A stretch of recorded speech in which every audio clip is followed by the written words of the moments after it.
Eu espero que o Fernando Silva, hoje o bispo Fernando Aparecido da Silva, hoje ele é o Fernando Silva, e o Joel Miranda, eles sentem no banco dos réus, que eles sejam condenados, que a sociedade baiana, os jurados, vocês têm filhos, jurados, vocês são pais, não permitam, quando chegar a hora de julgar esses homens, não permitam, porque os filhos de vocês estão aí, e eles são bandidos de colarinho branco, bandidos bilionários, bandidos que têm o poder do dinheiro, que acham que o dinheiro compra o judiciário baiano, compra o STF, compra a vida das pessoas, mas não compra.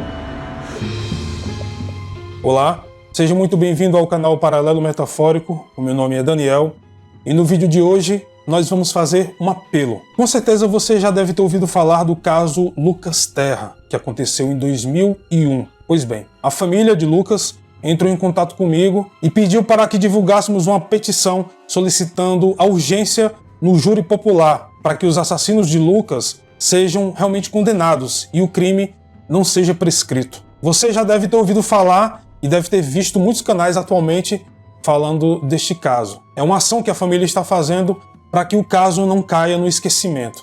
Então vou deixar o link da petição aqui na descrição, como também um link do Instagram da Marion Terra, a mãe do Lucas, e outro perfil do Instagram que também está angariando assinaturas para essa petição. Então, vamos para o vídeo de hoje.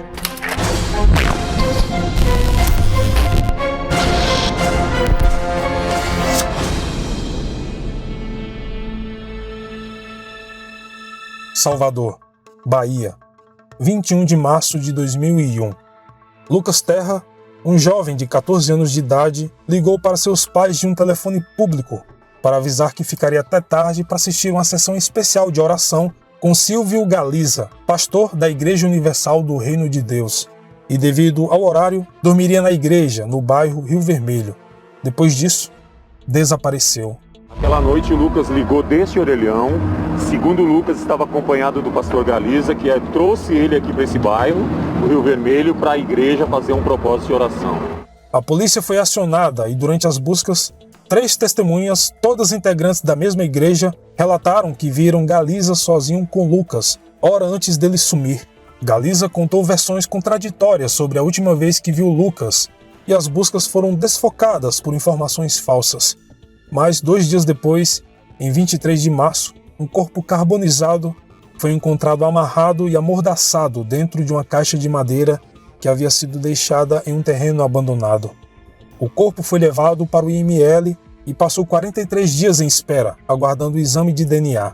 Foi apontado que era realmente Lucas Terra, devido a uma mecha de cabelo e partes da roupa que ficaram intactas, o que dias depois foi realmente confirmado pelo laudo pericial da polícia.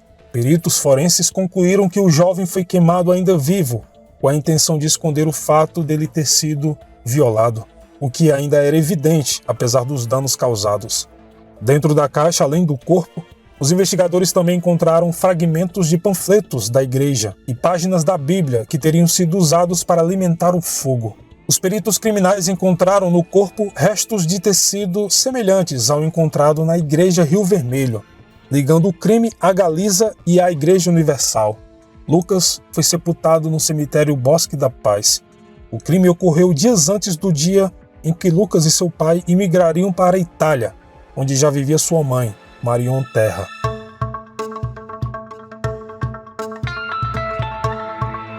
Segundo testemunhas, o garoto era um membro muito participativo dentro da igreja e Galiza ficou obcecado por ele em pouco tempo. O pastor se incomodava quando Lucas ficava próximo às meninas e sempre o convidava para dormir na igreja com outros garotos, o que era desconhecido por parte do pai do menino, Carlos Terra. Aí o pastor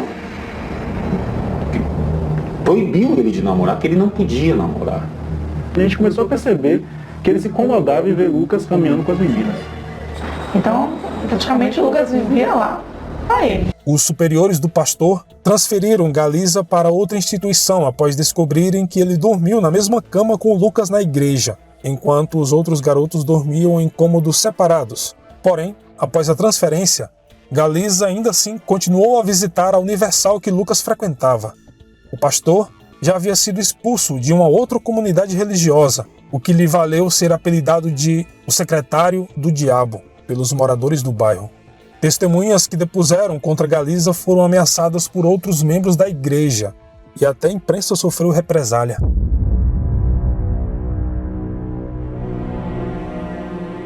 Muito já foi dito sobre essa história, muita gente falou sobre o caso e existem infindáveis matérias acerca do assunto. Nada de novo será mostrado aqui, pois praticamente tudo já foi falado. A nossa intenção com este vídeo é dar mais notoriedade ao assunto e fazer com que o interesse das pessoas possam reverter a situação. Enquanto há fé, há esperança.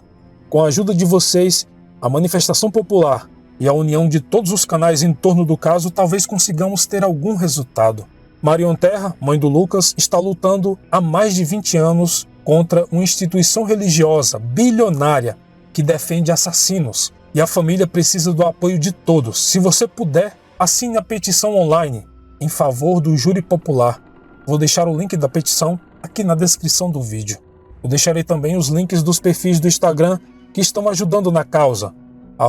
@apoio caso Lucas Terra e @terramarion. Justiça tardia nada mais é do que injustiça institucionalizada, já dizia Rui Barbosa.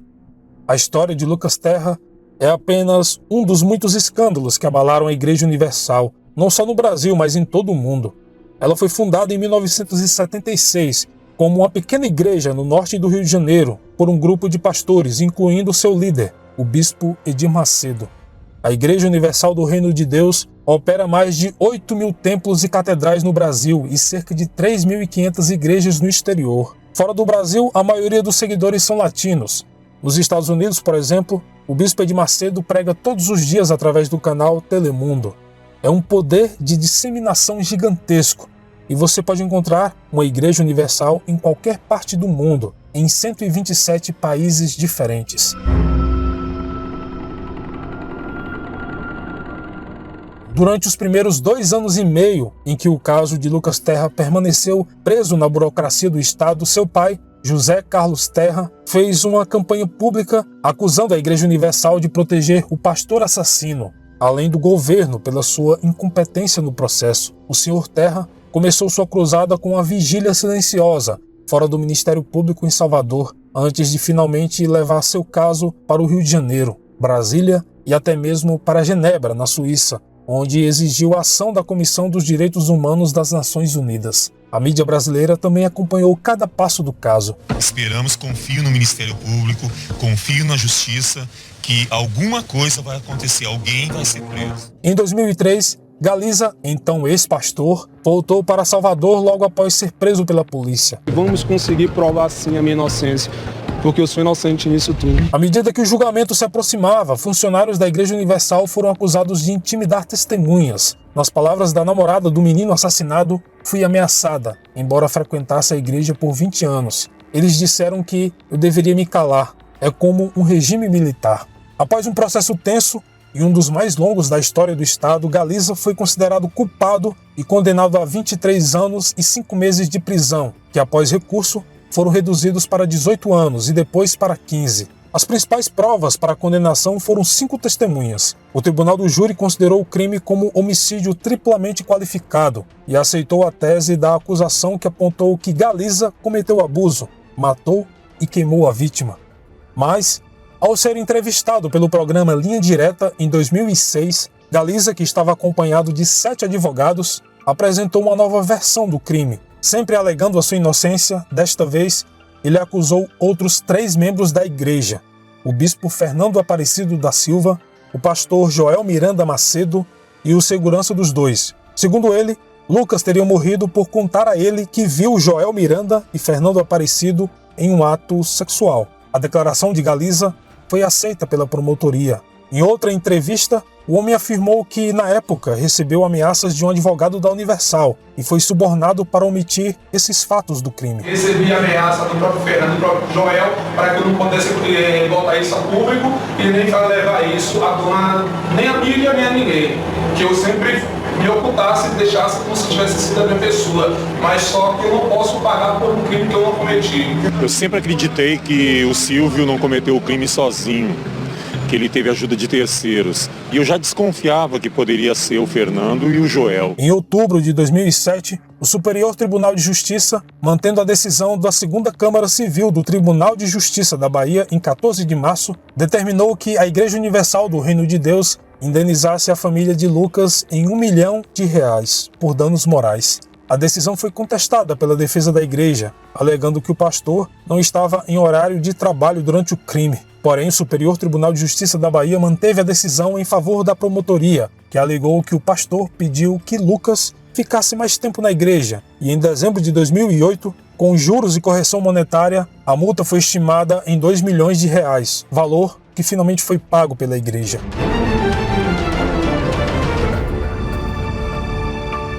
Logo após a nova denúncia de Galiza, foi aberto em fevereiro de 2018 um processo contra Fernando Aparecido da Silva, que ficou preso após ter passado um tempo foragido, e Joel Miranda Macedo, que continuou foragido. 18 meses após o início do processo, eles receberam um habeas corpus concedido pela primeira turma do Superior Tribunal Federal. Fernando Aparecido da Silva e Joel Miranda Macedo foram inocentados em novembro de 2013 por falta de provas. Após a família de Lucas recorrer da decisão, em setembro de 2015, o recurso de apelação foi julgado pelo Tribunal de Justiça da Bahia, com os desembargadores decidindo por unanimidade que Joel Miranda Macedo e Fernando Aparecido da Silva fossem a júri popular. Após a defesa dos dois acusados recorrer, a decisão do Tribunal de Justiça da Bahia foi anulada, em novembro de 2018, pelo ministro do STF, Ricardo Lewandowski. Fazendo parte da ação da acusação, o Ministério Público da Bahia disse que a Procuradoria-Geral da República iria recorrer da decisão.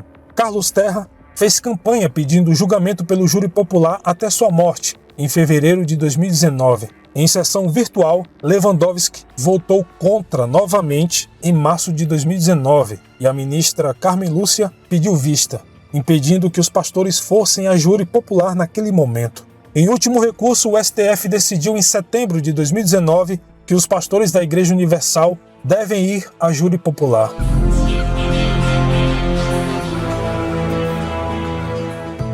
Apenas uma observação. Em 2009 foi lançado um documentário que retrata a simulação do caso em 40 minutos. O documentário foi escrito e dirigido por Cláudio Factum e lançado na Bahia. Em 2016 foi lançado um livro sem fins lucrativos, intitulado Lucas Terra, Traído pela Obediência, que foi escrito pelo pai de Lucas Terra e distribuído de forma independente. Em 2019 foi lançado a continuação do primeiro livro, Traído pela Obediência, escrito por Carlos e Marion Terra. A versão digital foi lançada em 1º de maio de 2019 na Amazon. O link para comprar o livro está aqui na descrição do vídeo, caso tenha interesse. Silvio Galiza, o único dos 3 pastores que foi julgado, cumpriu 7 anos e está em liberdade condicional desde 2012. Nas redes sociais, ele se descreve como pastor evangélico e estudante de direito. Vou continuar lutando até o último dia de minha vida.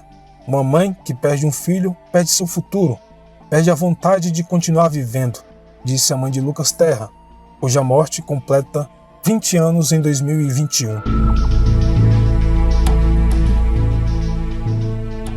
A Câmara dos Deputados analisa o projeto de lei 2684/10, que suspende a contagem do prazo de prescrição de crimes durante a vigência de estado de calamidade pública provocada por surto, epidemia ou pandemia. E este é o sopro de esperança para a família. Os acusados precisam ir a júri popular antes que o crime prescreva. E por isso, pedimos novamente para que você assine a petição e ajude a família Terra a finalmente fazer justiça. Por fim, o link para a petição está aqui na descrição do vídeo. Eu tenho pensado muito assim nessas campanhas que eu tenho feito da divulgação do livro durante essa caminhada de quase 20 anos desse crime, um crime que pode até vir a prescrever. E para mim, assim como mãe do Lucas e o Carlos não estando mais aqui, tendo partido em 2019, ele veio a falecer, para mim tem sido muito difícil, mas muito difícil mesmo, continuar essa caminhada sozinha. porque a divulgação do livro, quando nós divulgávamos durante praticamente quase 14 anos, eu divulguei o livro em todos os órgãos públicos de Salvador, foram 14 mil livros divulgados em Salvador. Um livro que aos pouquinhos foi se tornando conhecido, se tornando tema de TCCs, participei de muitas semanas jurídicas. Então essa caminhada para mim foi o que me manteve de pé, me deu o consolo, me curou. Falando com as pessoas eu fui colocando para fora a dor que eu sentia, aquilo que me fazia sofrer. Eu falava, eu chorava e botava para fora. Só que durante esses anos a gente achava que um crime contra a vida, um processo de um crime contra a vida, não levaria tantos anos assim como levou o caso do Lucas. Porque o que aconteceu com o processo do Lucas é que envolve uma instituição bilionária. E as pessoas que atuaram nesse processo não viam como um processo de uma criança de 14 anos que foi queimada viva, que foi violentada, amarrada, amordaçada e queimada viva. Eles viam como um negócio. Então, cada advogado que entrava nesse processo usava de formas, de medidas protelatórias, de manobras protelatórias que faziam com que o processo se arrastasse. Então, quando eu comecei a falar do caso do Lucas, que nós tomamos a decisão de fazer esse livro, foi porque no início do processo a gente passou por muitas ameaças de morte, inclusive inúmeras vezes eles ligavam para mim, dizendo para mandar o meu esposo parar de denunciar, porque eu tinha mais 2 filhos, eles poderiam ser mortos. Isso não é um fato dito livianamente, isso está nos autos do processo. O nosso telefone ele foi grampeado pelo Ministério Público, grampeado pela inteligência da polícia, mas mesmo assim, a dor de ter perdido o Lucas, a dor da separação, a dor do que aconteceu, ela se sobrepunha. Ela era maior do que as palavras desses homens. Ela era maior do que o que de fato para nós tinha acontecido. Porque o Lucas ele não foi morto nas ruas de Salvador, ele não foi morto por um problema social, não foi morto por droga, ele foi morto num lugar onde era para ele estar protegido. Então, para mim, assim, para mim e para o Carlos, a gente achava, na época, a nossa ingenuidade, em 2001, a gente achava que justiça era justiça, a gente achava que direito era direito. Então, nós começamos a entender que não seria fácil vencer um processo tão grande, vencer uma instituição tão bilionária, e a gente começou a ver as articulações deles, as manobras, o que eles faziam para impedir que esses pedófilos assassinos, esses criminosos fossem julgados. Praticamente nós paramos, eu e o Carlos, a gente não tinha vida. Nós não tínhamos uma vida própria, porque a nossa vida era em função de ver, de fazer com que esse processo andasse. Cada decisão que saía, cada agravo, cada coisa que saía no STF, a gente tentava novamente, a gente sempre recomeçava novamente a acreditar nessa justiça tão esperada, que ainda não chegou. Então, gente, o que eu quero deixar claro para vocês, que depois da morte do Carlos, essa caminhada, ela se tornou muito difícil. Porque ele era assim, uma pessoa que não parava, ele dizia assim, olha, até o último dia da minha vida, eu vou lutar para que haja julgamento. Por quê? Porque ele começou a estudar, ele fez direito, então nós começamos a entender que nós tínhamos um direito como pais, como cidadãos, a essa justiça. Porque no Código de Processo Penal, a única vez que é protegido as famílias vítimas de violência é através do júri popular. Porque o júri popular é o que fecha o ciclo de impunidade. E somente no júri popular, o Conselho de Sentença decide quem é culpado e quem não é. Então, para nós, o que eles fizeram, a maneira que eles agiram, todas as vezes que eles tentaram impedir que houvesse o júri, continua ainda, né? De alguma forma, eles tentando impedir que haja julgamento deles. essa instituição aí que cobre, que banca todo esse processo, é uma luta muito desigual, é uma luta muito difícil, porque o que nós tivemos de recurso, o Carlos botou no processo. O Carlos vivia por esse processo. Ele já estava doente há 10 anos e ele não parava, porque ele queria que acontecesse o júri popular. E acabou partindo para a eternidade sem ver esses assassinos serem julgados. Então, eu não sei, sinceramente, olha, eu estou assim, quase no final da minha esperança. Eu tenho uma esperança em Deus, em Cristo, mas o final da esperança de que é hora de eu parar essa caminhada, porque eu não tenho mais forças, eu não tenho mais recursos, eu não tenho mais formas de produzir recursos para continuar lutando. Então, eu gostaria, assim, de deixar para vocês, eu tenho esperança ainda de que um dia eu vou encontrar com meu filho. Mesmo que essa justiça não seja feita aqui, eu espero que eles paguem pelo que eles fizeram na eternidade. Mas eu gostaria que sacramentasse a culpabilidade deles aqui nessa terra, através do júri popular. Eu gostaria de fechar esse ciclo pelo Lucas e pelo meu esposo.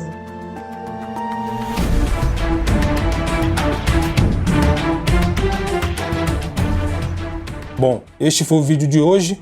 Muito obrigado por ter assistido até aqui. Não esqueça de se inscrever no canal, caso não seja inscrito, deixar o seu like, comentário e compartilhar este vídeo com seus amigos. Aqui na descrição você encontra um link para todas as nossas redes sociais, bem como as nossas campanhas de apoio, o Apoia-se, o Seja Membro e o nosso e-book de Jack, o Estripador. Se puder, nos siga em nosso Instagram, @paralelometafórico. Mas é isso, muito obrigado pelo carinho e atenção de todos e, como sempre, nos vemos nos comentários. Até mais.